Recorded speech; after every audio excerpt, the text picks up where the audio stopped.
Devant le pâté à Caen pour là où ça bouge, avec un nouveau film qui sort aujourd'hui, qui s'appelle L'amour est une fête, réalisé par un Canet, Cédric Angers. Je viens assez souvent de toute façon pour voir ma famille, mes parents, j'ai 2 enfants en plus, donc ils adorent la Normandie aussi. Et même les vacances, les passes à Houlgate, enfin je suis resté très normand de cœur, quoi. Le ministre exige qu'on en finisse avec le blanchiment dans le porno. Voilà notre vedette, Maurice Vogel. Faut le flagrant délit. Vous faites affaire avec eux et vous me les surveillez. Le porno, c'est le cinéma le plus cool à faire. Tu veux travailler comme producteur pour moi? Nous, on est partants, hein.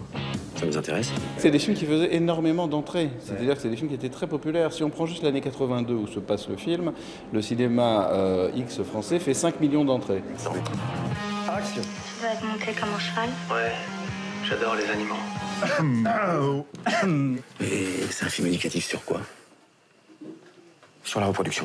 À l'époque, le sexe était très libéré, c'était juste avant l'apparition du sida en 83. Donc en fait, nous, le film se passe juste avant cette période-là, quoi. À cette époque-là, le sexe était la chose la plus simple du monde.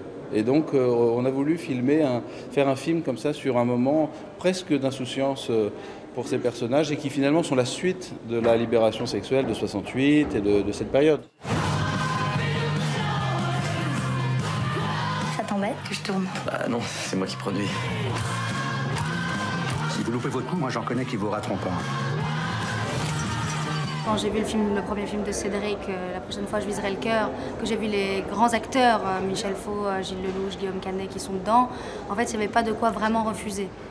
Après, évidemment que c'est un sujet qui est, comme on dit, touchy aujourd'hui, évidemment, et c'est très légitime, parce qu'après tout, ce qu'on fait des filles aujourd'hui, vraiment, c'est-à-dire vraiment les maltraiter, c'est complètement à répugner et à abolir, absolument.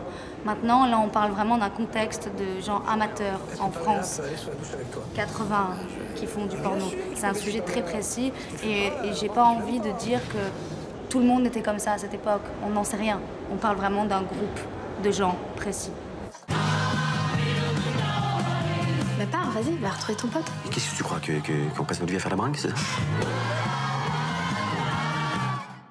Oh non. Oh non. Quand on a tourné les scènes où on se déshabille, en fait, le décor, c'était vraiment comme un mirodrome. Donc, c'était des miroirs autour de nous. On voyait personne de l'équipe. On avait en X, donc on savait où est la caméra.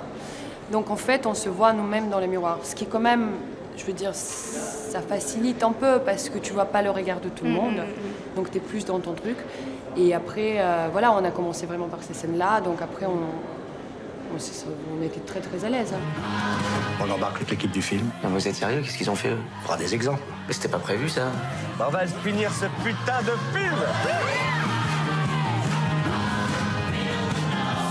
Je vais finir par un jeu de mots un petit peu. C'est pas si.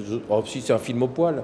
C'est un clin d'œil, une séquence. C'est vrai, et c'est vrai que c'est une époque aussi où on disait aux acteurs merci d'être venus. Voilà. Merci.